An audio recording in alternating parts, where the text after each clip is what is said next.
Welcome back to today's Love Transformation class. And I'm pretty excited about today's class. Our guest expert has a cult following, and for very good reason. Her last interview for this event a couple of years ago was so highly rated, highly commented, and highly shared. And we've got a really pretty incredible topic to talk to you today. I'm really thrilled to introduce back to the event, Madeline Reinhardt. Welcome. Hi, how are you? Good. I'm so excited to be here. Yay. So it's been a couple of years since we've spoken. You're a real expert on the law of attraction, and your perspective and understanding and wisdom around the law of attraction is really amazing. We're going to weave in a specific topic of authenticity today. And I guess I'd sort of like to open up with, we've all heard of authenticity. We've all heard of it in relation to the importance of it in relationships and dating. What does it mean to you? Madeline's definition of authenticity. My definition of authenticity, well, specifically as it relates to the soulmate conversation, I feel like I have to preface this. So I worked with a group of goddesses, I call them my goddesses, and I shared with them a man panel. I did a bunch of interviews with men about really what the reality of kind of how they know, how specifically how it registers with them when they're with someone that they're like, I think this is the one. And what was really interesting with literally every man I spoke with, some of these men are married. One of these men was married, now divorced, and then other men are dating. But the ones that are married and were married unilaterally said they knew within minutes when they were with their wife, their soon-to-be wife. And that kind of surprised me, especially as, because one of the things I coach on is about how important it is to really make sure there's alignment. You don't want to just go off of chemistry.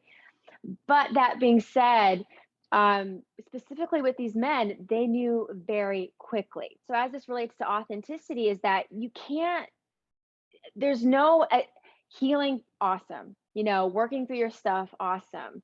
Understanding how to be in a healthy relationship with another, awesome. But no matter what, you can't fake authenticity, right? It seems obvious, but it's not always, because it's so easy to get in your head or to think that there's something you have to learn to be authentic. To me, it's you. It's what you radiate when you're just being. It's what you radiate when you are even not being, like maybe you are in your head. There's still you. There's still a level of you. There's still your soul essence. Like essentially it's a soul essence that is always there. It's always there. And it's being picked up on, if not a conscious level, a very unconscious level. And that's what registers to a soulmate, and it registers to them immediately. And whether they pick up on it immediately, I think that depends on a lot of different things. But essentially, authenticity is who you really are. It's that soul essence that is always radiating. It's always being picked up on. You can't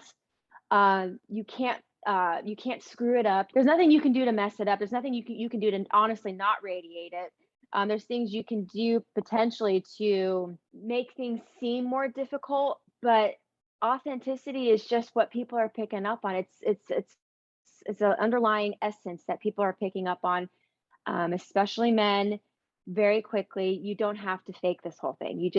It's just something that's happening. I hope that makes sense.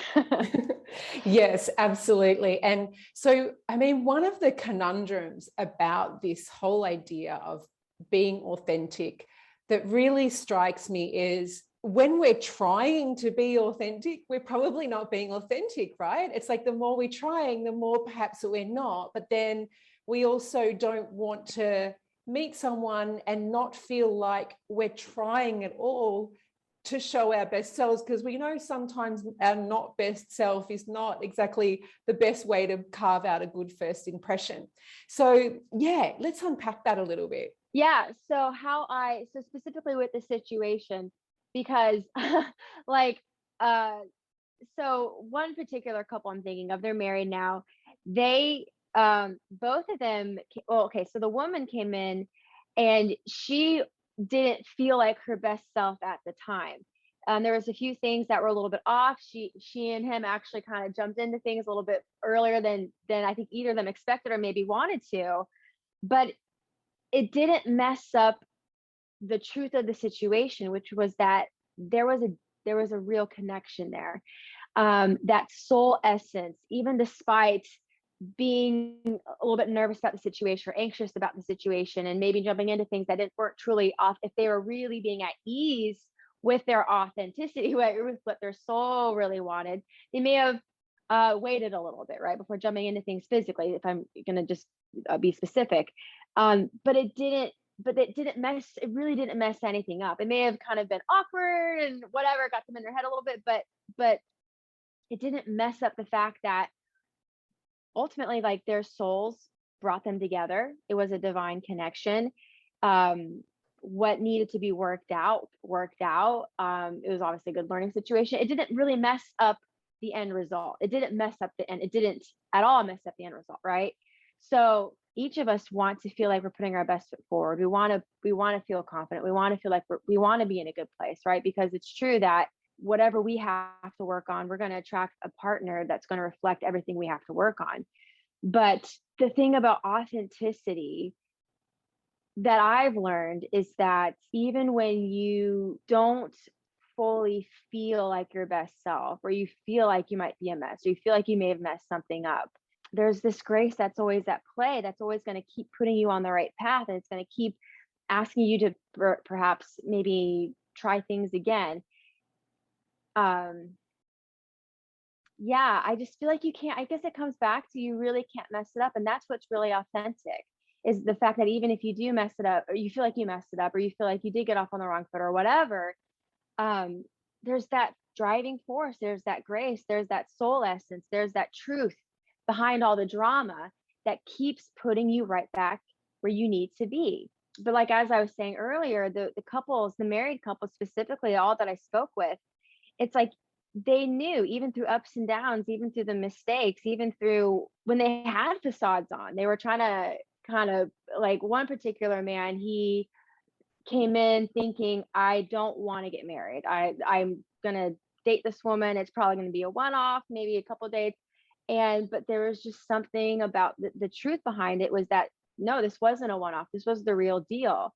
And it's that soul, that authentic soul essence that kept pulling the ego, pulling them back together. Yeah. So I think with authenticity, it's just knowing that your true authentic self is going to keep guiding you in the right direction. You really can't get it wrong. You can make things a little bit more difficult, more confusing, maybe a bit more painful in your own mind, but your true self, your truest self, the self beyond the perception, is always guiding you. It's always pulling you forward. It's always going to put the right things in place. Obviously, if we take the situation of being on a date with someone and it's very early on in your connection, you're just meeting, and say you've had some shit happen, stuff happened at work and your dog had to go to the vet, and you've had a bad day, so to speak, but it's too early on, you would think, to completely sort of be in a kind of bit of a low energy or a low vibration on the date and not be particularly happy. Just especially in the beginning, I guess we are kind of mindful that we want to bring a fairly positive vibe and create a fairly positive impression. So where do we find that line? Like, how do we know, like, what's appropriate to share? How do we navigate, like, how to show up in that situation? Like, how do you sort of deal with the negative vibes? I just say you almost allow it to be. And really, the truth is, if you're having a bad situation or you're having a weird feeling, whatever, really the way I would deal with it is to remember that this drama, these ups and downs and the fears and the anxieties and the doubts and, oh my God, what am I going to say about that? That's all the ego. And the way through it is if you step back and recognize that these thoughts are just thoughts, and these feelings are just feelings, and I'm experiencing it, but I am not these things. My true self is this really clear, pure essence that is able to grow through whatever I'm thinking or whatever I'm feeling or through the situation. I'm something way beyond that. And then, so if you're able to sort of take a step back into that more of that clear, calm center as best as you can, right? We're not perfect, but we can still obviously be influenced by our thoughts and our feelings. But if we recognize that I'm not my thoughts and I'm not my feelings and I'm not this drama and I'm not this sort of chaos, and I can allow that to exist while almost kind of taking a step back from it. Now you're living from an authentic place.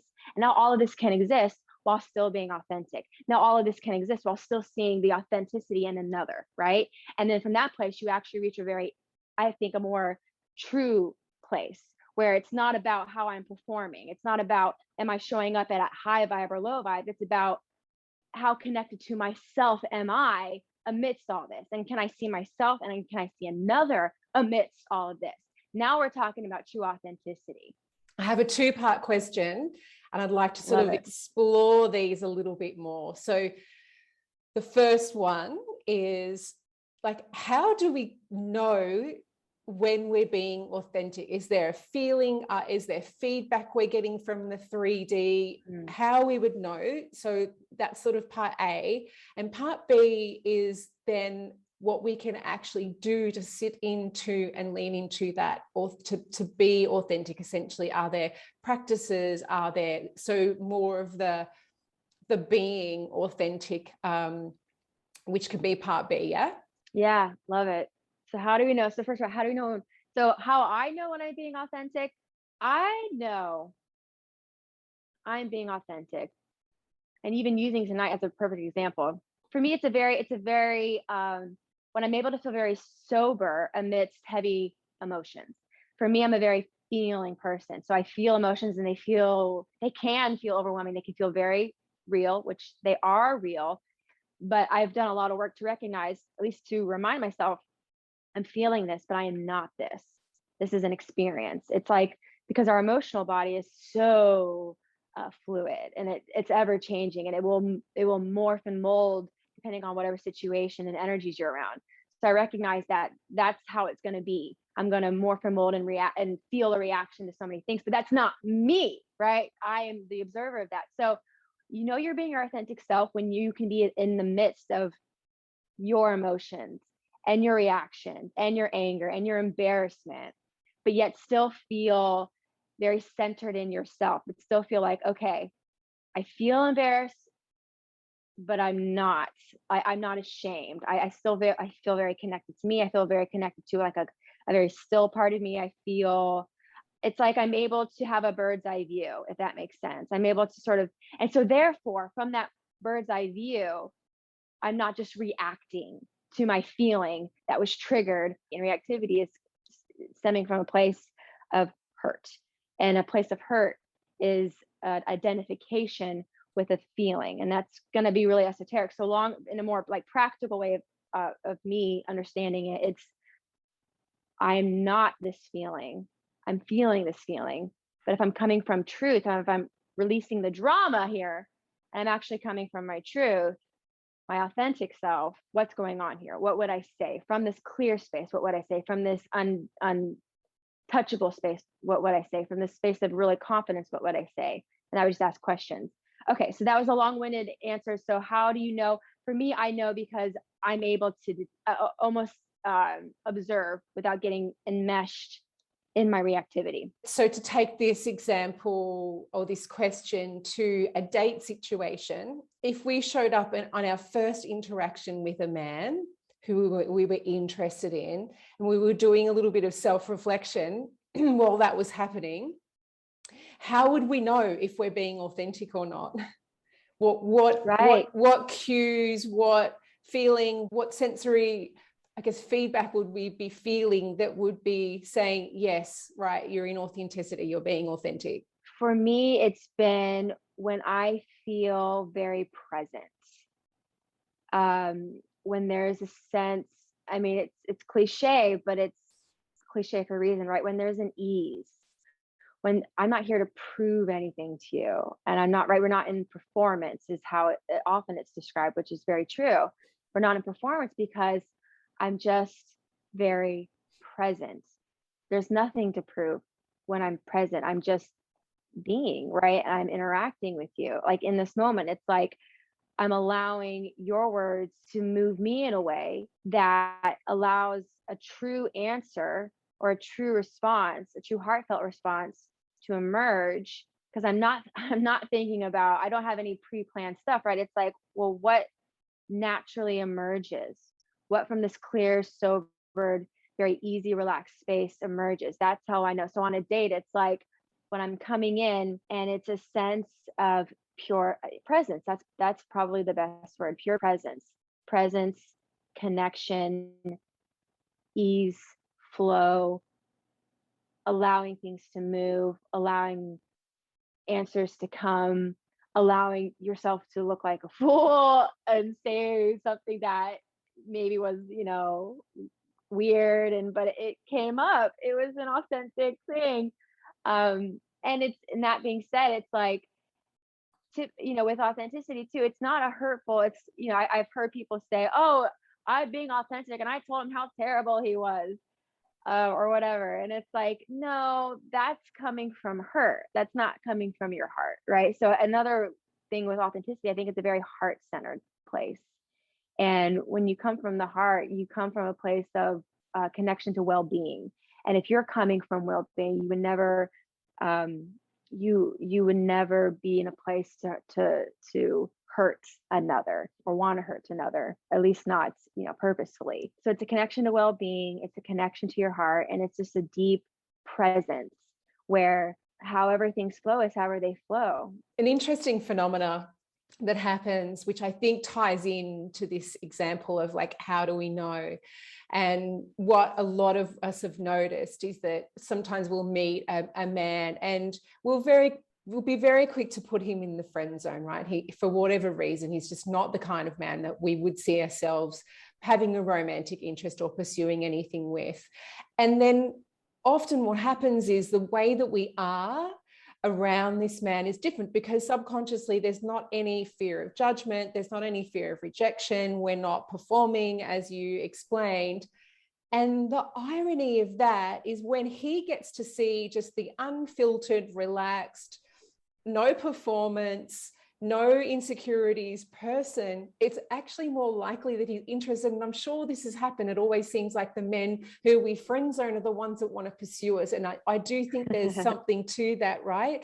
When it's someone who we decide, oh, okay, this guy might actually, there could be something here. It's almost like then we don't. So yeah. Right. Yeah. No, that is the paradox. And it's because of that same reason. It's because we're allowing our true self we're allowing our authentic self, our true self, we're allowing our soul essence, we're allowing our heart, we're allowing the most radiant, magnetic part of us to shine through. Like, that's the funny thing. We are so magnetic, like our true self, with manifestation, with soulmate attraction, with everything, with getting all the good things to literally gravitate towards us. That's a deep connection to our well-being. That's a deep connection to our true self. That's a deep connection to our light, which is our true self, right? And so being able to feel so connected to that, because to me, it's very much a feeling. The more you feel so connected to just who you are, your heart, your light, your weird, your fun, your playfulness, that is what just draws people to you like crazy. And it's just ironic that the people that we don't have, we don't put up on a pedestal, or we don't have an agenda around, or we don't have the fears around, which happens. It happens with people we really like. It could be very easy to shut that off, because that usually comes down to a worthiness thing. Like, oh my God, if I just let myself be me, there's no way he would like me. And so we're only, our true selves to those that we are not worried about being rejected. And that's the paradox. When we're not worried about being rejected, guess what? We're often very much accepted. When we have this big fear of being rejected and needing to be accepted, that's often when we perpetuate that rejection, because essentially we're rejecting ourselves, right? That's law of attraction right there. The more you accept yourself, your true self, right? Not the image, the idea of perfection, which is not accepting your true self, right? It goes back to authenticity. The more you accept the true self beyond the image, beyond the personality, beyond the thoughts and the emotions, the true self, the beingness, the presence, the soul, the more you accept soul, the more the world just reflects that acceptance back to you. The more people easily fall in love. It's the only thing that a soulmate wants. essentially, is you in your true essence and in your power and in your light and in your truth, your authenticity. It's that deep, true acceptance of self that allows you to be, and I'm sure anyone watching this can relate, the person that is just so, it's like they don't even care. And we all care to some extent, but they really don't. It seems like they don't care about being rejected or accepted. They are just who they are, and they're just lovable. And you love them for who they are, right? Even if they're goofy or they fall on their face, you're just like, oh, that's so and so. I just love them, right? That's the paradox. Yeah. Long story short, when we accept ourselves, that the universe reflects that acceptance back to us. The more we actually reject ourselves because we're afraid of the rejection, so we feel like we have to project an image of perfection. That's often when that rejection gets mirrored back to us. Really, really important point, I think, too, because so many of us experience sort of activated feelings of like, maybe I'm not good enough, or maybe I'm not this enough, or comparisonitis these days is really bad because we obviously, are able to see and compare ourselves to all kinds of people and lives and experiences and bodies and things online. And I think it's really important for everyone to understand that uniqueness. Totally. There's no need to compete or compare or suffer from that, because there is a uniqueness, a real, like something that is only you have, that's unique to your true self. But going back to my example of when we friend zone someone, it's often only like our family and our really close friends and our guy mates that truly understand that uniqueness, that purest essence of who we are. And so I think that's beautiful advice, is thinking about how can I bring more of who I am around the people that I know already love me, and I'm not in my head and worrying about, what I look like and this and that. Then I can express my truest essence. And how can I be more of that person when I'm actually getting to know and starting a connection with someone new? But yeah. To that point, what that rang a bell is one on the man panel that I had. One of the things that a lot of the women were really surprised about is one of the men said, one of the questions was, what do you love most about the physicality of physically speaking, what do you love most about women? And he was just like, I just want a lot of curves. I just like, a lot of these magazines, they have like super skinny women, and it's like, that just wasn't his thing. Maybe for some men it is. For him, he's like, I just want a lot of curves. I like him thick. And then for so many women, they were like, really? Like, okay, because all this time I've been killing myself and thinking like my body's not good enough. And then here's this man saying, no, like if you were with me, I would be like, relax. I like your curves. And so, yeah, it's just that the truth is that how we're made, like we were truly made perfect. There's nothing like God didn't get it wrong. God didn't get you wrong. Your essence, your heart, even your body, even the way like your eyes are shaped, or maybe your ears are shaped, or like I have like huge hair. I used to hate it, but my husband is just like, I love it when you're, because I love blowouts, right? I think I feel good with blowouts, but I used to do it a lot more than I do now because I felt like my big curly frizzy hair was not attractive, and it's like guys wanted, the blowouts. But my husband, when I do the big curly hair, he's like, I love it. And I'm just like, how I was made is so perfect. And if I would have felt this way about myself, about my hair, about my body all my life, it would have saved me so much internal struggle. But ultimately, my soul essence, you can't get it wrong, because my soul essence kept guiding me down this path to coming back to my true self, to allowing myself to accept who I really am, how I really be, how I really look. And for me, it's helped to have a partner that truly does love me for me, even in my, my crazy and my ugly and my weird and my sickness. Like he just still like loves me, and that just helps me love me even more. So it does so it kind of back to the idea of like, if you feel like you might be messing it up, or you don't fully love yourself yet, like even those little bits of beginning to love yourself and beginning to ease up on yourself and beginning to sort of detach from the crazy thoughts and like the weird reactions and the emotional stuff, and to begin to realize that this may all be happening, but who I am is still lovable, and who I am is still perfect, and who I truly am is a magnet, like a literal magnet to a soulmate that's going to see beyond that. It's going to be able to see me and want to connect with real me.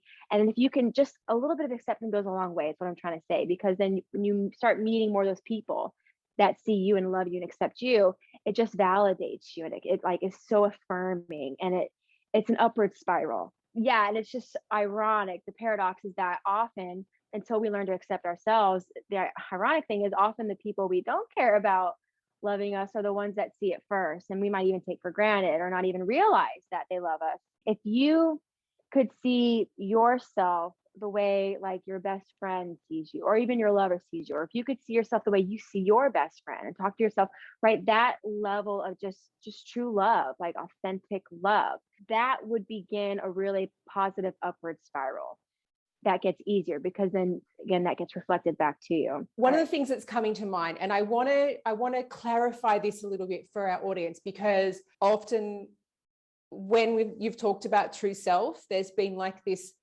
gesture here, this true self, and I guess it's worth reiterating to everyone listening what exactly it is that your soulmate is falling in love with, because often we're so identified with this physical body, which changes. This isn't the body that I had when I was 20 or 10 or 2, as Wayne Dyer so beautifully talks about. If you're a fan of Wayne Dyer, it's not the body that I'm going to have when I'm 80 and 90. We're so preoccupied, I think, with the way that with our attractiveness physically, right? And I'm interested to know with the men that you spoke about, like, it's not really that, is it? It's this. Right. Totally. Yeah. Okay. So, all right. Love it. It clicked something else I wanted to say. I think there's also, I believe there's an alchemy as well, right? And so we're talking about the sort of magic of the different energies, where we have that masculine energy and feminine energy, and it comes together, and ideally to create like a third force, right? They say like in a relationship, in a truly bonded relationship, you have the two souls that come together and actually create a third force, which you can consider the relationship, or something else. So there's that connection, but then now there's like an alchemy that's coming, that can manifest as a third force being a child, or something that you create together, maybe a business, right? But there truly is an alchemy that lifts up. In my experience, it feels kind of like it's helping you like pull up the energy into a very expanded state. And like with sex, for instance, I don't know if you've heard of sex magic, but the idea of sex not just being sex, but it being a way to begin to open up these higher centers has been used in a lot of ancient temple rituals. It's something that I don't know if it's as commonly talked about now, but it's definitely a real thing. And it's definitely something that if you go back into some of the mystery schools in ancient times, they definitely talked about. So there's that. So I think there's a whole big thing of why souls would want to come together, why we feel this incredible sensation, like why falling in love is so incredible. There's a real powerful connection, bonding, energetic plane alchemy happening that we are interpreting as like falling in love and having this urge to come together. So that's the first thing. And then, so the man I'm thinking of right now, so when he met his wife, there was a physical attraction for sure. So I think there's definitely something to be said about you, and it was, but she's his type though. You know what I mean? And so when I say that, it's like, I'm my husband's type, and like my friends aren't necessarily his type, right? But this woman was this man's type, and she was clearly in a good place where she felt good about herself. She was taking good care of herself, and that play, I can't say that didn't play a part. He was physically attracted to her. So I think that's sort of like the initial kind of like interest, like, yeah, we'll meet, we'll go on a date. Like I find a physical attraction. But that being said, there's a lot of women he was attracted to. In fact, I don't know if I mentioned this, but he wasn't, when he went on a date with her, he was thinking this would be like a one-off or whatever. He was not planning on getting married. Same with my husband. When we met, he was not planning on getting married anytime soon. But what every man said, one, they just knew in that moment there's something different. And it was like they didn't even know what it was, but it was just sort of like a knowing, like a subconscious, unconscious knowing. And I think that's a soul recognition. So it goes beyond the conscious mind. And then what really did it for him was after the knowing, after the soul recognition, which I don't think he would describe it as that. He would just say, oh, it just must have been just something about how, where we were at. And, he would describe it probably more in a practical sense, but it was a soul recognition. So beyond that, that's what made him say, I want to see her again. I want to see her again. And then just continuing to see each other. I think for him, he had the conscious part of him, the practical part of him, the very masculine part of him had to say, yes, this checks out. Yes, this makes sense with my unconscious part of me that feels this pull, feels this gravity towards her. I can't explain why I have it, but yeah, this actually does align. This does make sense. Whew. Okay, now we're talking about marriage. Wow, I wasn't expecting this, but I don't want to lose her. Okay, right? So it's like I go back to there's that unconscious knowing, and it happens quickly, and it was beyond the physical, right? Because this man was dating. He was dating other women that he was physically attracted to, but it was this woman for whatever reason that was like, whoa, there's different. And that's how every man. That's how it was with my husband. He was not thinking about marriage. I knew where I was at. I was like, I want marriage. And I think that clarity within myself was definitely like a guiding force, because I almost walked away at one point because I was like, we were talking and he was like, oh, I don't really know about marriage. I was like, well, what can I do? And whatever, no hard feelings. And he was like, and so we almost split. But through that kind of split, through that time apart, he was like, no, I really, wow, I didn't think I did, but I don't want to lose her. I do want this, right? So there is also a period of where the brain has to make sure that this really truly is aligned. It's not just chemistry that's leading me. It's the heart's there and then the head is there. And that's how each and every one of these guys decided they wanted to get married. They felt it. They felt a connection and it made sense. I have to ask, I know we're almost running short of time, but I can feel this collective objection rising up about this. And so I want to see if you can provide a little bit of reassurance for everyone that's listening, that's thinking, yeah, but that always happens to other girls and not to me. I'm never chosen, that they just can't imagine that someone would actually feel that way about them. I think a lot of us actually all feel like, yeah, that's for everyone else, but not for me. What reassurance can you provide? Right. Such a good question. Right. I know I had been there because I got married later in my life. And there was a point where I thought I probably wouldn't. And I was okay with that. Because I thought, and I would see all my friends like in their 20s getting married, some having kids. And I'm like, maybe it's just not for me. So my reassurance, well, for my first thing is if you give yourself the grace and the space to say, let me step back from the thought and from the feeling, everything I'm feeling, everything I'm thinking that I want to have this, and maybe I think I should have this, but I don't, and maybe it won't happen to me. If you just sort of step back from that and you're able to connect with your truth, right, with that really still clear place. And from that place, if you're able to ask yourself, is this what I want? Is this really what my heart wants? Or do I just think I need to want it, right? And if the answer is yeah, then it's meant for you.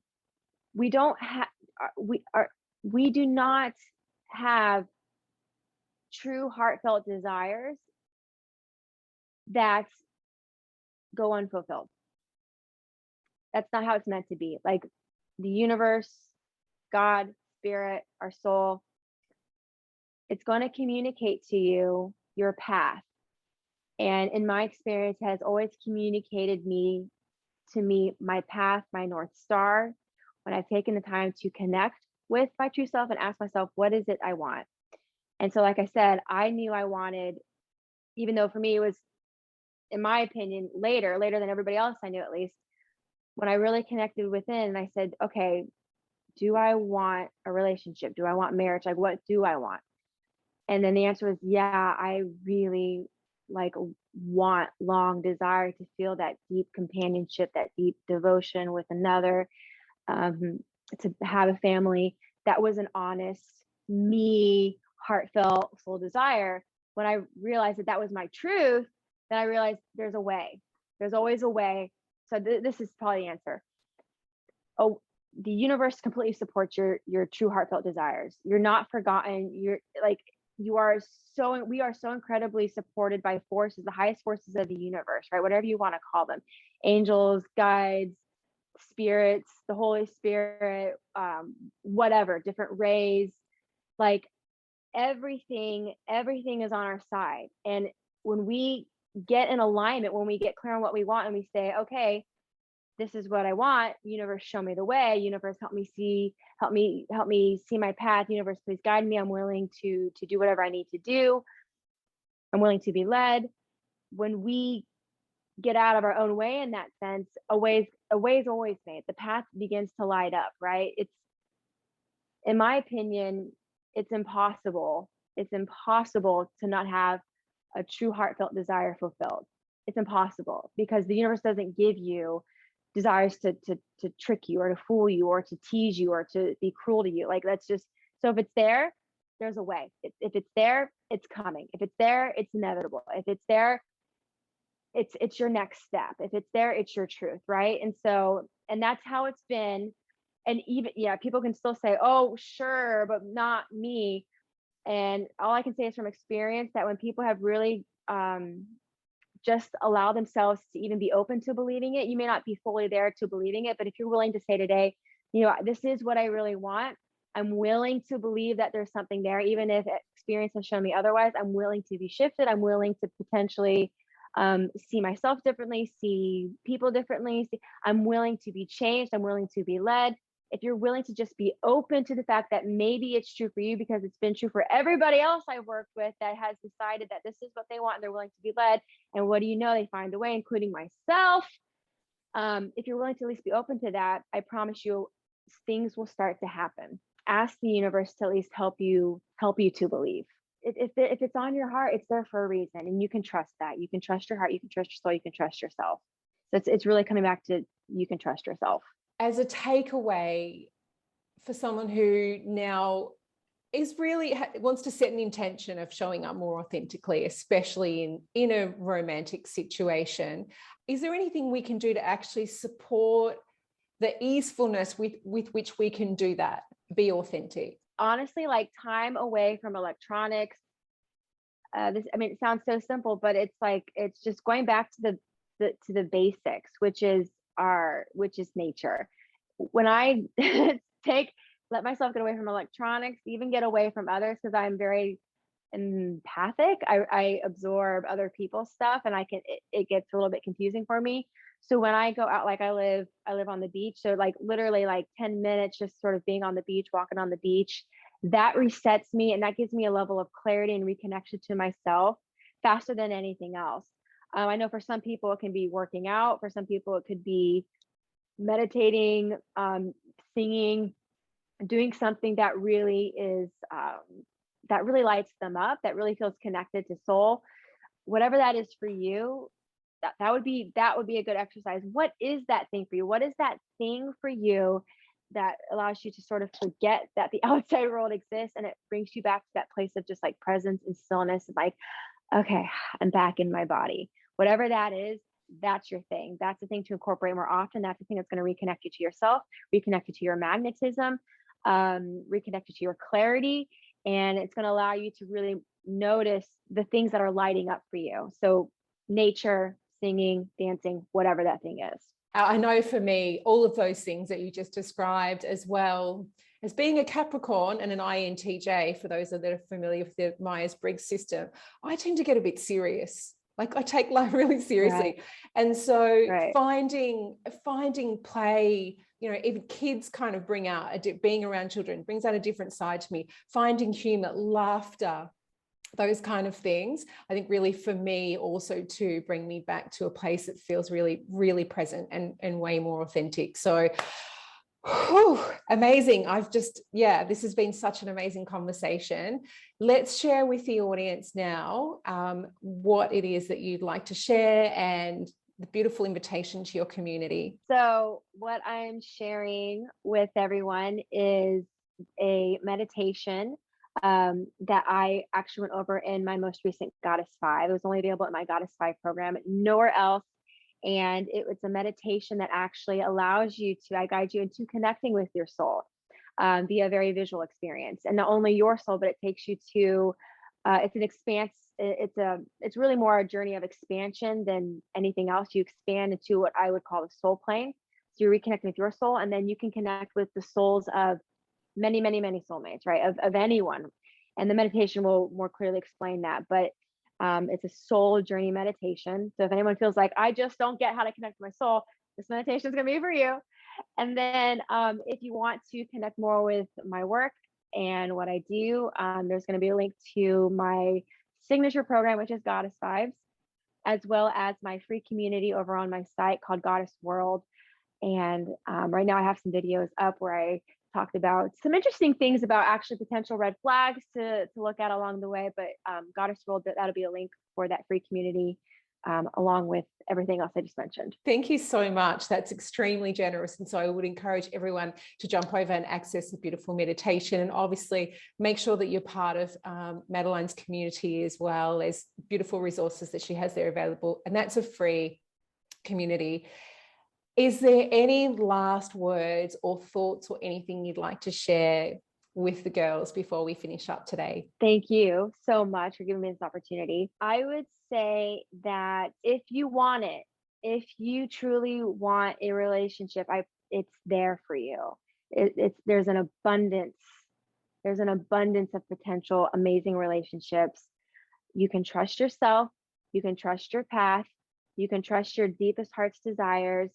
If the journey requires you to heal certain things, or to learn about certain things, or learn how to be in right relationship with another, trust that part of the journey. But ultimately, no, I don't believe we can get it wrong, because when we keep coming back to our truth, our authentic self, it will always show you your perfect next step. It's inevitable. Love is inevitable for anybody and everybody who truly wants it. Thank you for tuning in today, everyone. I hope you've got some beautiful, beautiful wisdom from our conversation. Thanks to our special guest, Madeline, and we'll see you all again for another Love Breakthrough class tomorrow. Bye for now.